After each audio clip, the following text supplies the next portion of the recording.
की उल्टी गिनती शुरू हो गई है। कल बिहार के 5 सीटों पर उम्मीदवारों के भाग्य का फैसला होगा। मुख्यमंत्री नीतीश कुमार, बीजेपी के राष्ट्रीय अध्यक्ष नितिन नवीन, जेडीयू उम्मीदवार रामनाथ ठाकुर और बीजेपी प्रत्याशी शिवेश कुमार की जीत पक्की है।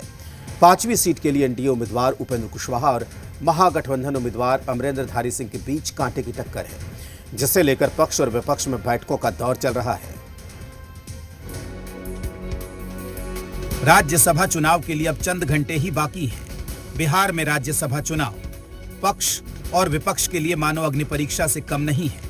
यही वजह है कि पक्ष और विपक्ष साम दाम दंड भेद की हर रणनीति अपना रही है। तेजस्वी यादव ने क्रॉस वोटिंग के डर से अपने विधायकों को पटना के पनाश कौटिल्य होटल में ठहराया है। विधायकों की खरीद फरोख्त का भी डर है। खुद लालू यादव और तेजस्वी यादव महागठबंधन के विधायकों पर नजर बनाए हुए हैं।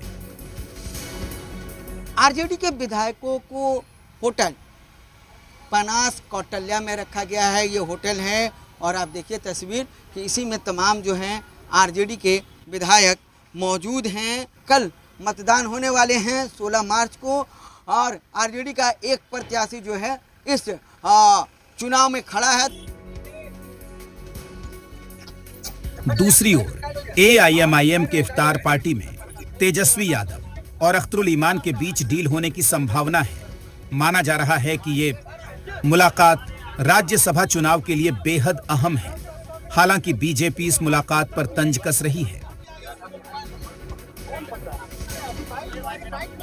देखिए, विधानसभा चुनाव के ठीक पहले एमआईएम पार्टी के प्रदेश अध्यक्ष अख्तरुल ईमान जी गठबंधन के लिए तेजस्वी यादव जी के घर के बाहर जाकर ढोलक भी बजाए थे।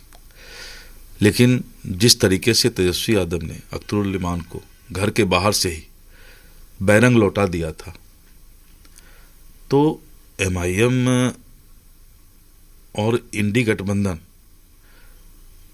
का कहीं कोई मेल ही नहीं है।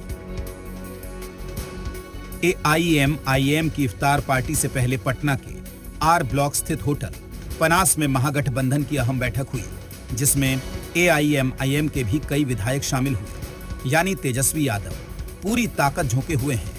लेकिन दूसरी ओर एनडीए भी हर हाल में 5 सीट जीतना चाहता है। यही वजह है कि 14 मार्च से ही एनडीए में बैठकों का दौर जारी है। देखिए, बिहार की जनता ने जो मैंडेट दिया है तो बिहार की जनता जान रही है और हम लोगों ने 5 उम्मीदवार यदि उतारे हैं तो सोच समझकर उतारे हैं। पूरी तरह एनडीए एकजुट है और सारे 5 के 5 सीट हम जीतेंगे। इस बार बहुत सारे ऐसे विधायक हैं जो पहली बार चुन के आए हैं, तो सबको प्रक्रिया सिखाई जा रही है, समझाई जा रही है।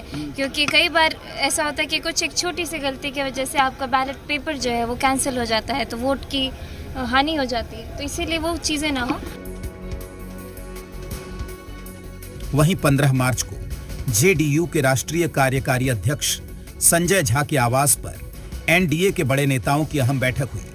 इस बैठक में एनडीए के राज्यसभा चुनाव प्रभारी, छत्तीसगढ़ के उपमुख्यमंत्री विजय शर्मा, बिहार के उपमुख्यमंत्री सम्राट चौधरी, प्रदेश बीजेपी अध्यक्ष संजय सरावगी और बिहार सरकार के मंत्री विजय चौधरी मौजूद रहे। हम लोग को संदेह है। हम डे 1 से सब हमारे नेता कह रहे हैं। एनडीए के सभी घटक दल के नेताओं ने कहा है कि 5 सीट की जीत पक्की है और वो हर हालत में पक्की है। वहीं जेडीयू के प्रदेश अध्यक्ष उमेश कुशवाहा के आवास पर अहम बैठक हुई। पेच नहीं फंस रहा है। हम लोग एक जगह बैठते हैं, एक ग्रुप में, आपस में बातें होती है कि कोई वोट मिस नहीं हो जाए, उसी को हम लोग बराबर दोहराते हैं। यहाँ का बैठक हमारे कार्यकारी राष्ट्रीय अध्यक्ष हैं, हम लोग के गार्जियन हैं, हम लोग मिलने आए थे। अब जानते हैं कल चुनाव है, उसके लेकर रणनीति बनती है, उस पर चर्चा हुआ। 5 सीट चुनाव जीत रहे हैं, सब पे चर्चा हो रही है। जनता दल यूनाइटेड सारा काम करने जा रही है और 17 तारीख को जनता दल यूनाइटेड की इफ्तार पार्टी है पार्टी की, और 18 तारीख को माननीय मुख्यमंत्री इफ्तार की पार्टी दे रहे हैं। तो बिहार का जो काम होना होता रहेगा, इसमें कोई कहीं से कोई रुकावट नहीं। 15 मार्च को दोपहर में उप मुख्यमंत्री सम्राट चौधरी के आवास पर विधायकों को मॉक पोल के जरिए वोटिंग का तरीका बताया गया ताकि चुनाव में एक भी वोट रद्द न हो, बोगस न पड़े। एनडीए और महागठबंधन में बैठकों का दौर जारी है।